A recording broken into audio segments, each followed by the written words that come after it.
Hi guys, සියලු දෙනාටම සුබ දවසක් වේවා කියලා හදවතින්ම ප්‍රාර්ථනා කරන ගමන් අද අප්‍රේල් 9 වෙනිදා.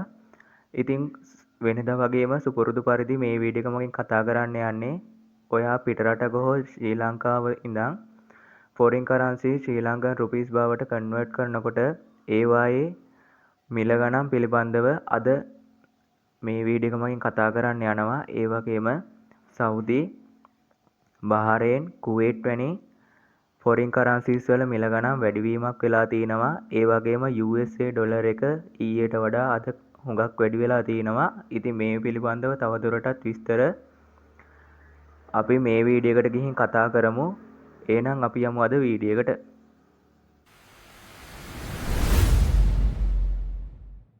සෞදි රියාල් එකක මිල රුපියල් 77.37යි. කටාර් රියාල් එකක මිල රුපියල් 69.62යි. ඕමාන් රියාල් එකක මිල රුපියල් 766.77යි. ජෝර්දාන් ඩිනාර් එකක මිල රුපියල් 397.98යි. බහරේන් ඩිනාර් එකක මිල රුපියල් 694.45යි. කුවේට් ඩිනාර් එකක මිල රුපියල් 880.54යි. ඩුබායි ඩිරාම් එකක මිල රුපියල් 80.09යි. USA ඩොලර් එකක මිල රුපියල් 312.56යි.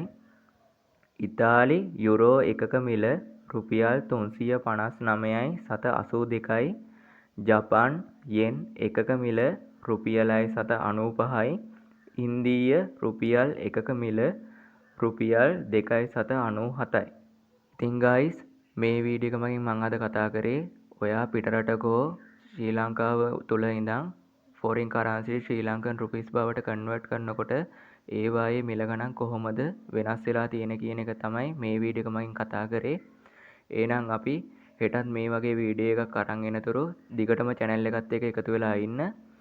මතකතුව channel එක subscribe කරලා නැත්නම් subscribe කරලා තියාගන්න. ඒ වගේම වීඩියෝ එකට like එකක් දාගෙන යන්න. එහෙනම් අපි හෙට වීඩියෝ එක මගින් හම්බෙමු. good luck.